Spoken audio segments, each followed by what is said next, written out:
So ngayon po, kausapin natin si Alvin Sarzate. Siya po ay isa pong vlogger. Naku, dyan ako nagsa-stand-upper Alvin no? Nung nandiyan pa ako. Dyan ako tumatayo para mag-reporter. Na-miss ko naman bigla. Feels Pero like home. before that, babatiin lang muna natin ng belated happy birthday si Alvin. Kasi siya yung may birthday. Happy belated birthday. Happy birthday. Maraming salamat po sa inyo.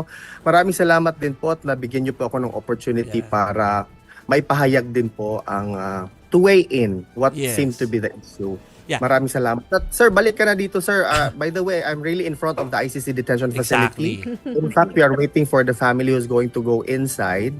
And then, just, said, magbigay ng konting mensahe, paabot kay President, dating Pangulong Rodrigo Roa Duterte, at hopefully paglabas nila, mabigyan tayo ng opportunity ulit na magtanong ano yung reaksyon ni dating Pangulo. Yes. Nakakamiss din dyan sa lugar ng Alvin kasi sa totoo lang, ang namimiss ko dyan yung saya kapag nagpipiknik kayo. Sa totoo lang yun. Pero yun nga, nahaluan nung weekend ng Tatanong ko, medyo nabigyan ka rin ba controversial. ng humba? Hindi humba. Alam, tandaan ko. Hindi ba? Tandaan ko lagi sila nag-o-offer ng mga cake. Cake ang ino-offer usually nila sa media kapag may kasiyahan dyan. Pero Alvin, parang nagkakaisa naman kayo, no? Nakausap namin si Harry kahapon na it's more than hindi ito to sa humba lang. Parang ganun yung point niya. And I think meron ka ring interview or statement na ganun din yun sa'yo na it's not just about it. Yeah.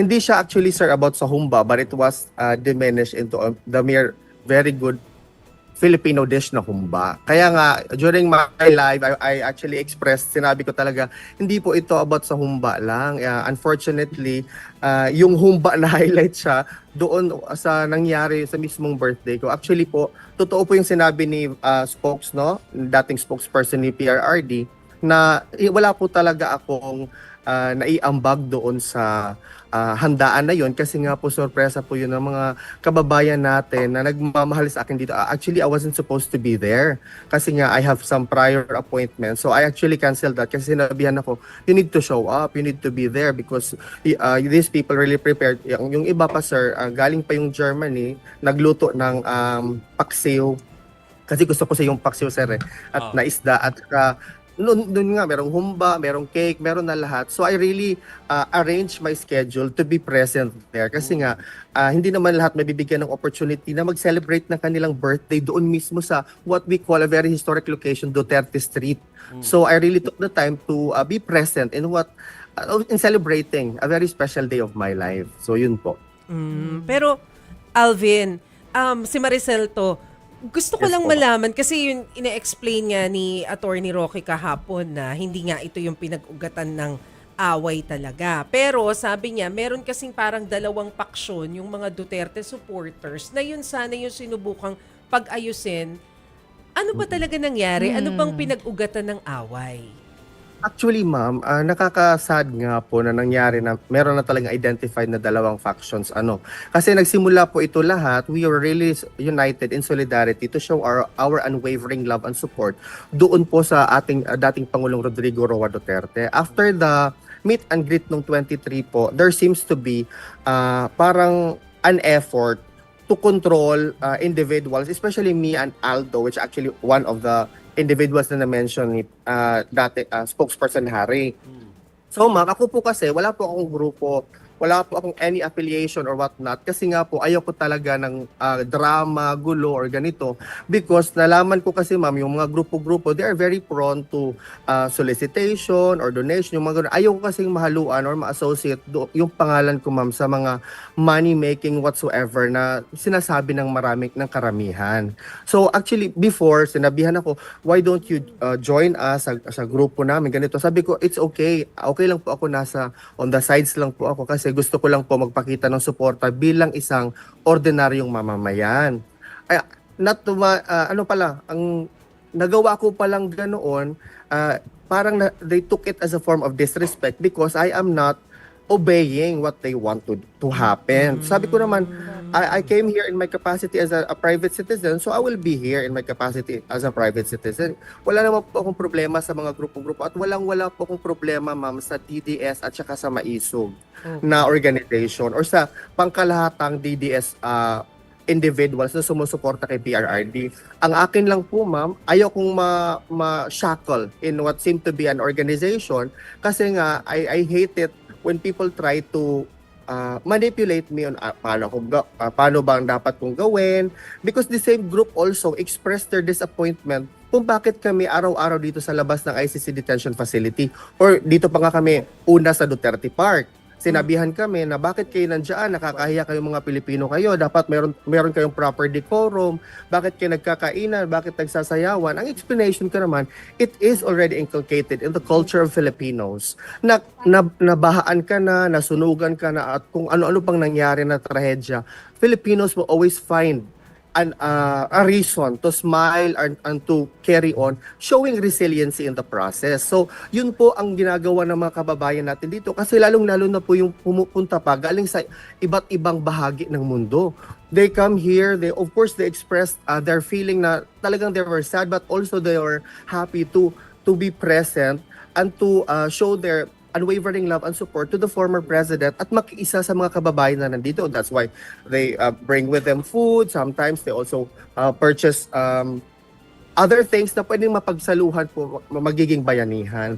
Ang problema po kasi, there is an effort to control individuals para po sila lang po ang ma-highlight. Wala po akong pakialam kung sino po ang ma-highlight, ma'am, sir. No? Ang akin lang po, ang main concern ko lang, is may pakita yung pagmamahal at suporta ko sa dating Pangulo in the ways I am only capable of doing or carrying. Kasi I am not a lawyer. I cannot influence the judicial proceeding. And it has already been expressed multiple times by the lead counsel and also by the president through the family member visiting. After the visit, sabi ni PRRD, respect the judicial proceeding because knowing the PRRD is a lawyer, gusto niya din na irespetuhin natin ang proseso before the ICC. So yun po, that's where I'm coming from. Wala po akong problema kahit anong grupo. In fact, I was able to work with different leaders from DDS or Maisog, especially with the events that we organize because this is a show of solidarity and unity.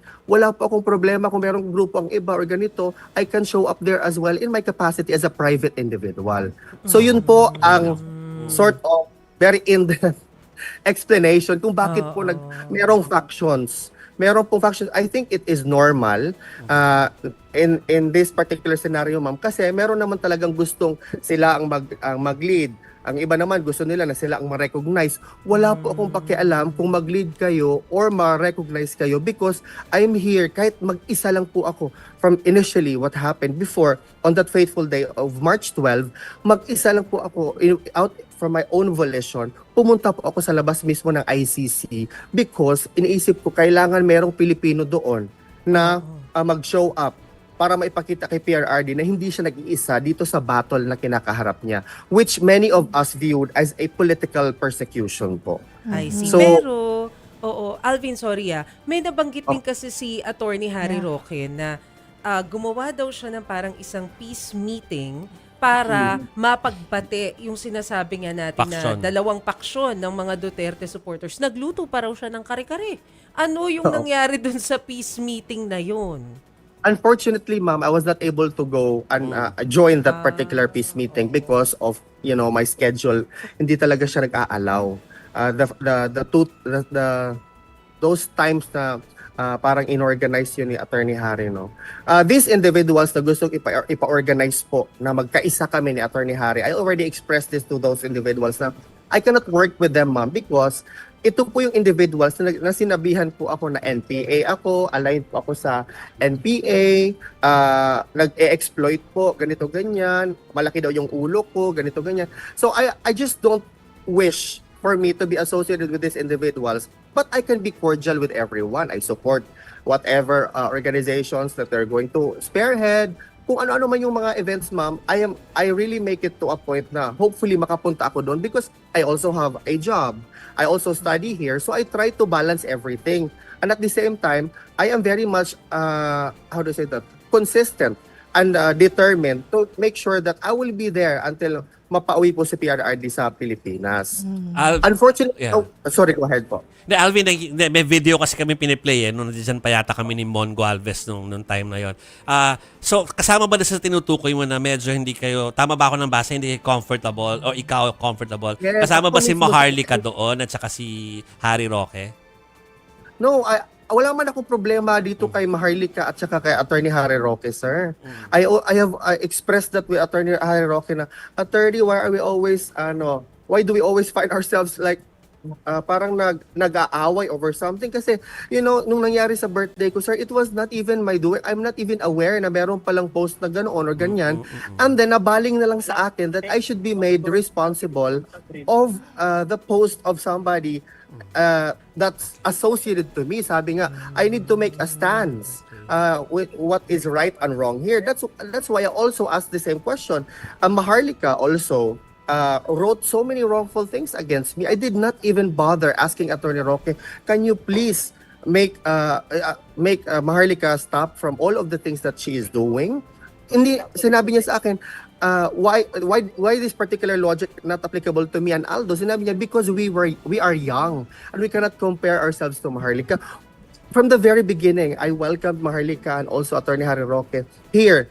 In the same way that I welcome all of our kababayan, sir. But I don't know, to some extent, nangyari po, nagsimula po talaga yan doon sa issue ng pinatayan ng microphone hanggang it evolved and it morphed into, I don't know what it is already, constant attack or whatsoever. But I embrace the process because I think this is the journey that I'm currently in. So, in as far as me having problems with Attorney Roque or Maharlika, I'm cordial with everybody because I respect everybody's differing views. And ganyan po talaga ang disposition ko bilang isang tao at ordinaryong mamamayan. Yeah. So, kung hindi po nila ako gusto, fine, okay lang po kasi decision din naman yan ng individual. Pero hindi ko kasi gusto, sir, yung ini-impose sa akin yung point of view na ito lang dapat ang gawin.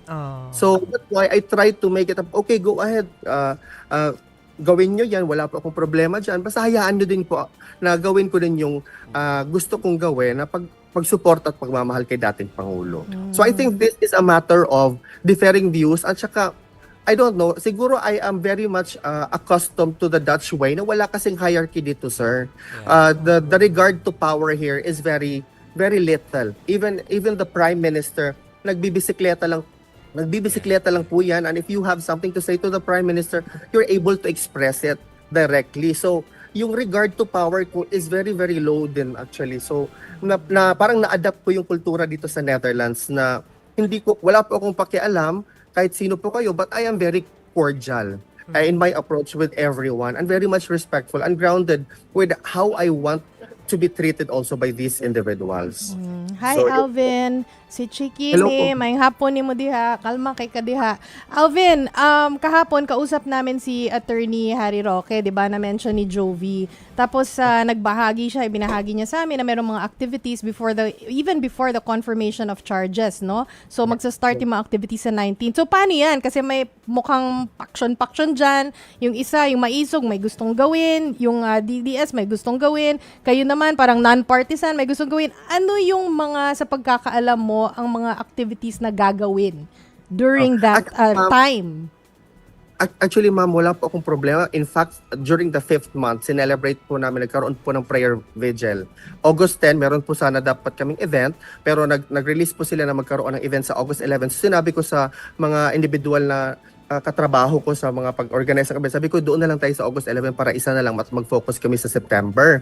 Kasi kung ang nalalaman ko po, ma'am, starting September 19, 2021, 22, 23, 24, 6 days, meron pong events. Nagsimula po yan sa 19, iba po yung, I think it's the same organization ang nag-spearhead niyan. Also 2021, I think the same. Yung sa amin naman po, 22 to 24. In as far as I am concerned, ma'am, I actually encourage everyone to join these specific events para po, kasi this is not about me or the other organization or other people. This is about us showing our unwavering love and support to the former president. Ang focus po dito dapat ay yung dating Pangulo, hindi po ako or si Spokes or sino pa po yan o organization na nag-spearhead because we are only operationalizing the idea of showing our unwavering support and love to the former president. I keep on reiterating po. That's why I even said sorry because the pettiness, parang persistent yung pettiness ng mga issue. Nabalita pa siya sa headline. Kaya sinabi ko talaga, my God, Humba, why would you even put that on the mainstream media? But it's already there. It already happened. Pero in as far as the events are concerned, ma'am, I will make sure that if my schedule allows me or permits me to do so, I will be present there. Even if there are supposed or perceived hostilities na treatment towards me, I don't care because my main objective, and it has been my objective from the very beginning, is to be there to support or to show my unwavering love and support to the former president. Yun lang po. Naku. Malinaw.